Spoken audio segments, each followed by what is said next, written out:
very important theory of learning, that is Ivan Pavlov's theory of classical conditioning. Now, this is the most famous, or most of you must have heard about this. Classical conditioning is a very, very famous theory in psychology, learning through association. It was discovered by Ivan Pavlov, who was a Russian psychologist. So, in this, two stimuli are linked together to produce a new learned response. This is first, first done on animals, and then it can be extrapolated to human beings as well. So there are two people who are involved in this. First is Ivan Pavlov. His famous experiment is there, which we'll be discussing.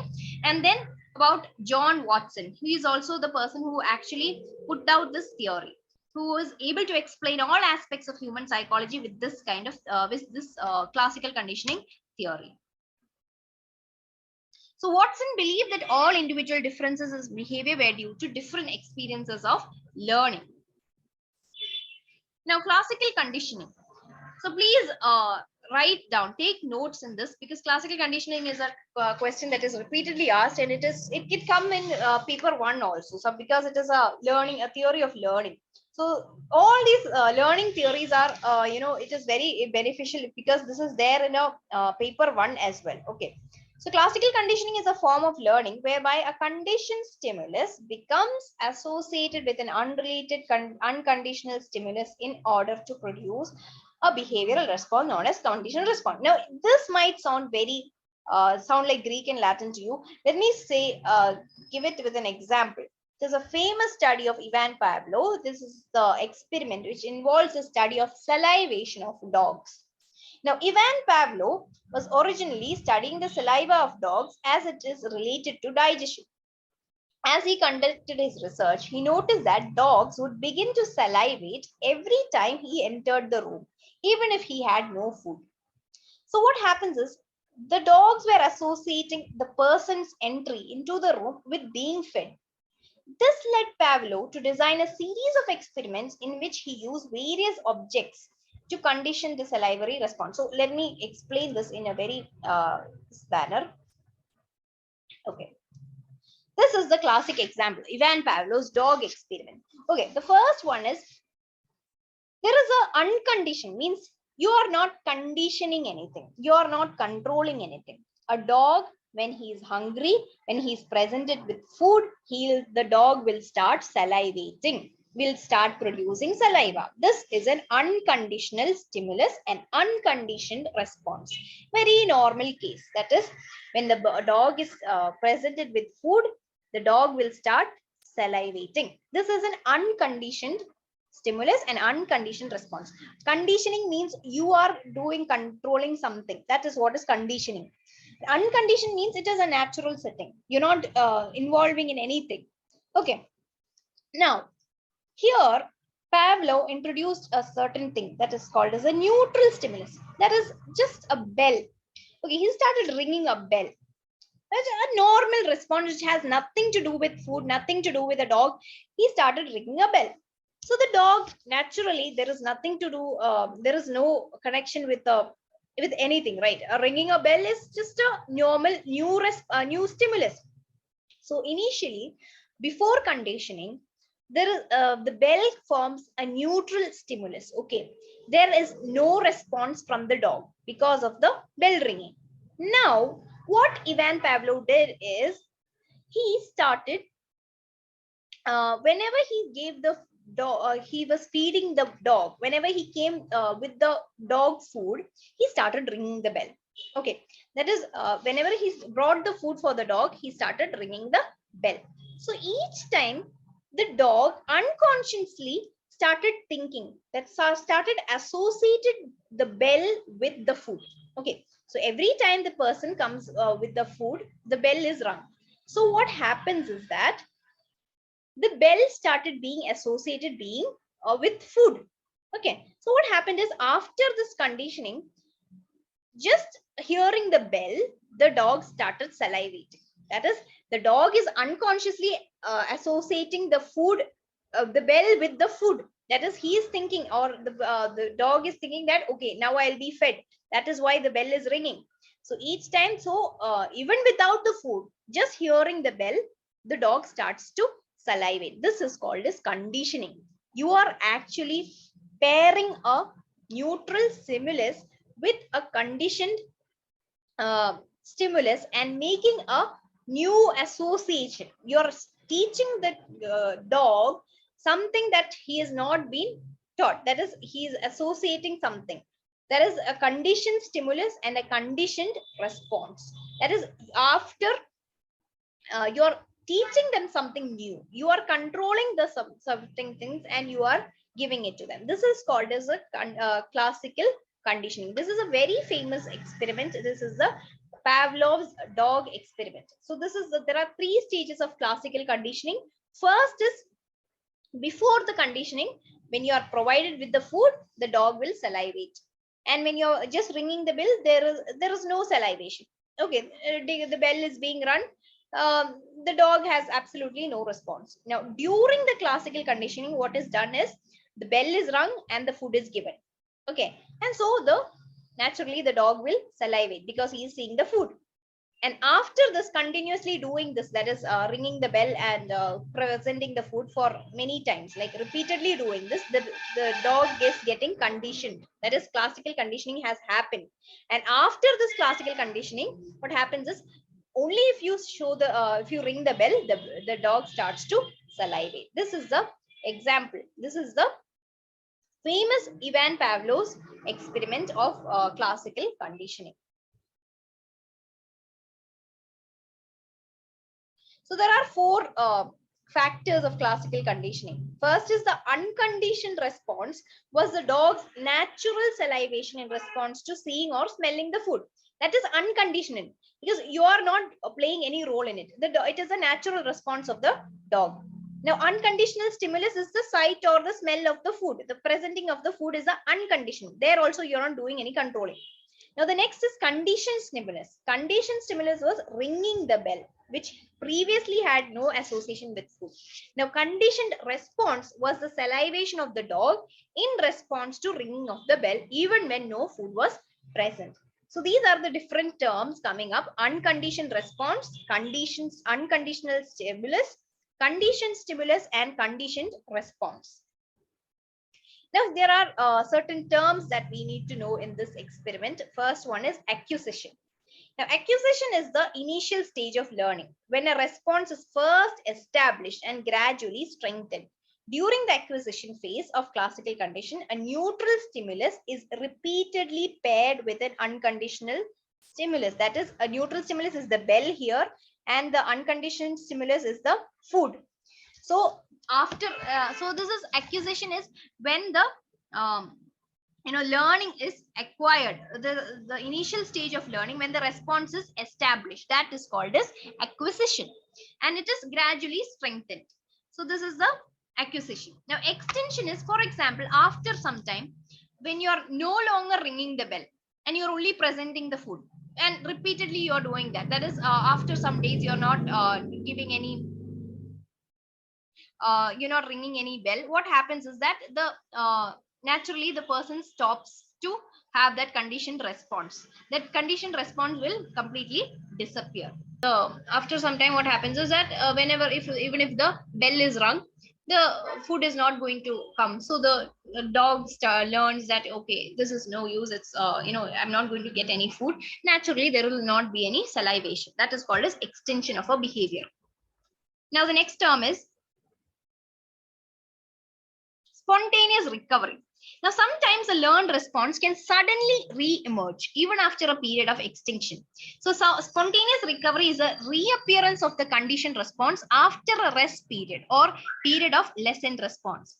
For example, that after training a dog to salivate to a sound of a bell, you stop reinforcing the behavior and the response eventually becomes extinct, right? Now, after a period of rest, again, if you're and if you suddenly ring the bell, the animal will spontaneously recover the previously learned response. This is called as spontaneous recovery. So spontaneous. So these terms are very, very important: acquisition, extinction, spontaneous recovery. So spontaneous recovery means after a period of extinction, after some days, even again, if you're the behavior is not completely, or the thing that is learned is not completely gone, it is there in the unconscious, or somewhere it is there. That is why after some time when you are presenting the food with the bell, you can the suddenly it can re-emerge after a rest period, during which the conditioned stimulus is the animal will spontaneously recover the previously learned response. Now, the next is generalization.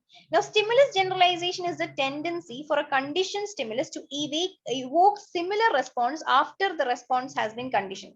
For example, if the dog has been conditioned to salivate at the sound of a bell, the animal may exhibit the same response to stimuli that are similar. For example, it is not a bell, if it is a horn or any other sound which is similar to the bell, then the animal might salivate even for some other, it is a generalization of the response. So that is called as generalization. This is also another important term. So all these terms are very important because these terms will come as fill in the blanks, or I mean sorry, match the following and things like that in the questions, like what is generalization, what is you know um, uh, spontaneous recovery and things like that. So you need to remember what is stimulus generalization means, like conditioned stimulus will have the same response as for example, that is of the sound of a bell.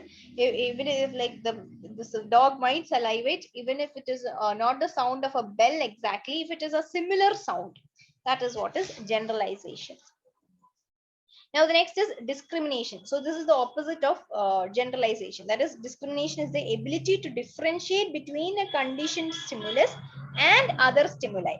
Okay, that is the ability of a dog or a person to distinguish between the sound of a bell and the sound of a horn or something similar. Okay, that is what is discrimination. So, the ability to discriminate between the different stimuli. So these are the terms in uh, classical conditioning. Now, you have an example of classical conditioning so that you will be able to understand it very clearly.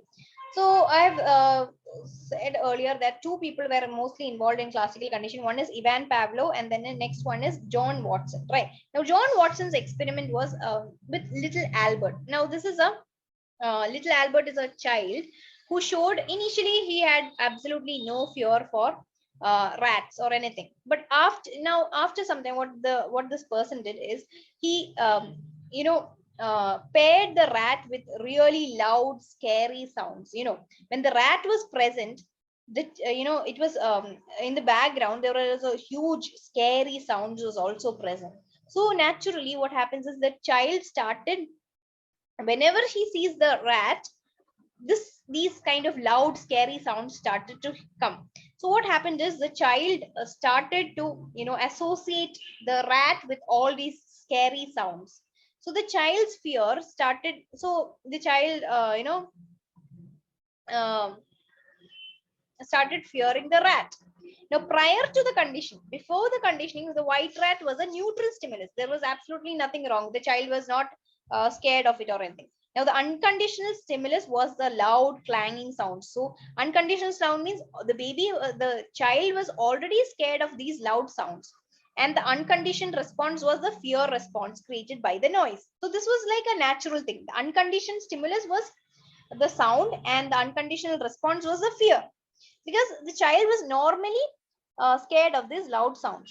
Now, by repeatedly pairing the rat with the unconditioned stimulus, the white rat, which was the earlier the neutral stimulus, now neutral stimulus became the conditioned stimulus. They started to evoke fear response, which is now the conditioned response. So this is not just in the case of dogs. This can be done with anybody, like any child. If you are you are presenting a person or anything with something very scary, now that will be after repeatedly pairing these things, pairing a person or a thing with something which is already scary for them, naturally the child will start to be scared of that object which was earlier a very neutral stimulus. Okay, So this is the theory of classical conditioning. It's very important. You need to know each of these terms like acquisition, extinction, fear response, etc., discrimination, and things like that. Okay. Now the next one is Clark Hull's theory. Clark Hull's theory of human behavior. Now this theory was created by behaviorist Clark Hull, and it was further developed by the collaborator Kenneth Spence. According to this theory, the reduction of drives is the primary force behind motivation. Reduction of drives. What are these drives? Now, all these drives means a state of tension or arousal caused by biological or physiological needs. So, what are the basic drives of a person? Thirst, hunger, need for warmth, etc. are basic drives. Now, whenever you are hungry, it will you when you're extremely hungry, you feel you're in an unpleasant state. There is some sort of a tension that is developed. You want the food, or when you're thirsty, you seek food or you seek water. So in order to reduce the state of tension, humans and animals seek ways to fulfill these needs, right? We get a drink when we are thirsty, we eat when we are hungry, we turn up the thermostat, like we turn off the fan or AC when you're feeling hot or cold. He suggested that humans and animals will then repeat any behavior that reduces these drives. For example, in the case of homeostasis is when you're all satisfied, and the drive is when you're hungry, and you go to fulfill these drives. So you start, you feel happy or satisfied when you are buying something, right? So sometimes when you're extremely hungry and you went for shopping and you eat a donut, okay, and you felt very very happy, and then your mind unconsciously associates this happiness with that donut or whatever, chocolate or sweet or whatever it is. And then it starts, whenever you are having a need or a drive, you start thinking about all this food or whatever made you happy at earlier times. Okay, that is called as a Clark Hull's drive reduction theory. So this is a very simple theory in which you are, there are initial instinct drives are there, and you are fulfilling these drives, and you repeat this behavior later on. Okay, that is one theory, that is Clark Hull's drive reduction theory. Now the next one is operant conditioning. Next theory is very important, just like classical conditioning. This is attributed to B.F. Skinner. Now here it is a very simple theory, even though the term is operant conditioning. It's a very simple theory, because it is we are all familiar with this, because it is just behavior which is reinforced will be likely to be repeated, and behavior which is punished will occur less frequently. That is the simplest explanation of this operant conditioning theory. That is, so this is he viewed that classical conditioning was far too simplistic. This is not for complex human behavior. It cannot, classical conditioning of Ivan Pavlov cannot explain all the behavior of human beings. That is why he started looking for action and consequences. So that is the basis of operant condition is action and consequences. So Skinner introduced a new term, that is reinforcement. Behavior which is reinforced tends to be repeated. That is the base of the operant condition. Behavior which is reinforced, it is repeated, and behavior which is not reinforced tends to die out. So what is reinforcement? We can all think of examples of how our own behavior has been affected by reinforces. For example, as a child, there are a lot of behaviors that is being tried out, right? For example, if a child is smoking in school, and if the child who's for a teenager, like 11 years old or something, just started to smoke because all his friends were smoking. Now because of the smoking, he was admitted to a very popular gang. That is a positive reinforcer. Okay, he was very happy. Oh, I'm in that very cool gang. So he was, he will likely to repeat the behavior. So naturally he feels rewarded. That is, he feels that okay, this something good has happened. Okay, I always wanted to be part of this gang, and now because I'm smoking, I am admitted to this gang. So wow, good. So this is a positive reinforcement. Now in the flip side, if the main consequences that the child was caught, he was suspended from school, parents became involved, and it was a lot of problems were created, naturally the child will feel that okay, there was you know there is less likelihood that the child will continue the behavior. So this is the operant behavior. That is, rewards are introduced to increase a certain behavior and punishment is introduced to decrease a particular behavior. So it's a very simple thing. That is, we have all been, as we have all experienced this. Now, there are the key terms of this is positive reinforcement is a term. For it, in a response or behavior is strengthened by rewards, leading to repetition of desired behavior. The reward is a reinforcing stimulus. Now, negative reinforcement is a termination or a stoppage of that unpleasant state following a response. This is known as negative reinforcement because it is a removal of an adverse stimulus, which is rewarding to the animal or a person. So, next one is punishment. Punishment is something that is opposite of the reinforcement. That is, it is designed to weaken or eliminate a response rather than increase it.